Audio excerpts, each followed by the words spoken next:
Good morning. It's a rainy Wednesday morning here in Tucson. I'm getting ready to make my green juice with the Greenstar juicer. I've had it for a while, so you can kind of see it's a little beat up, but it's an amazing juicer. I've had it for years, and it's really my favorite juicer. I'm going to start by putting it together for you so you can see how it works.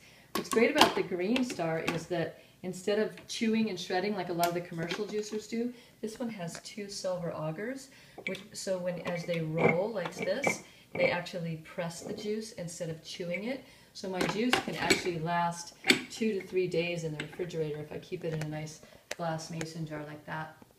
And I feel that it's just as fresh on the third day as it is on the first day. Although I'm sure some people will argue that the enzymes are lost or that it's not as fresh. I find that making juice every day can be a hassle, so I usually make 2 to 3 days worth at a time. And then that way I'm not always making juice. So anyway, here's the top that goes onto it, and when you're not using it, you can keep this little lid in place so that it keeps dust from going into the gears. So I usually keep that on when I'm storing it.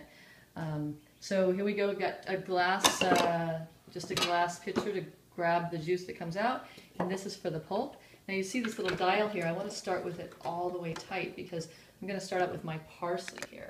And parsley can be a little bit more dry.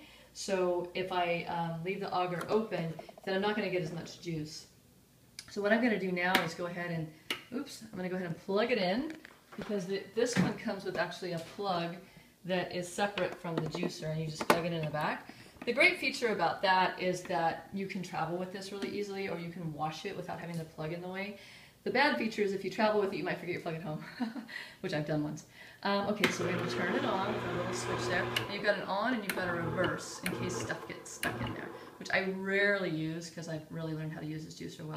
So the first thing we want to do is put in our parsley. And you see I've got everything lined up here that I'm going to juice. I've got parsley, I've got celery that's all clean, I've got my knife there so I can cut my cucumber later. I've got some burdock root here, I've got my fennel, which I'm going to cut up, some limes that have been washed, and my 6 organic cucumbers. Everything here is organic.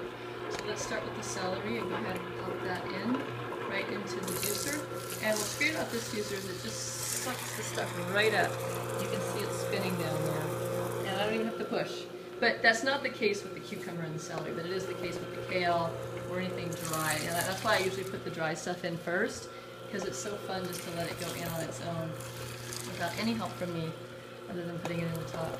Okay, so the next thing we're going to put in is probably our ginger, because I find that if I put the ginger in first, grab my auger here, that I make sure I get all the flavor of the ginger. If you put it in last, it might stay stuck in the machine, and you're just not going to get as much juice out. So then we're just going to go ahead and push all these things through. I'm not going to record myself juicing everything, but I just kind of wanted to give you the idea.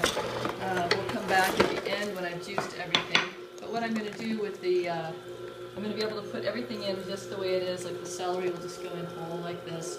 And you can actually put in 2 pieces at a time if you want for speed. I usually use my hands and push it down until I can't push anymore. And then I use the wooden auger as opposed to the plastic one, because the auger does hit the blade, and I found with the plastic one that the plastic started to wear down, and I thought, well, that's going into my juice and into my body. I'd much rather drink wood than plastic. Don't you agree? So we'll go ahead and cut all this up, and I'll juice it, and I'll just show you how I kind of processed it at the end. I put it through a straining bag. You can see my nut milk bag there that's lining this big measuring pitcher, because I make about 3 quarts of juice. And then I've got all my glass jars lined up, ready, and we'll be back after the juice is made.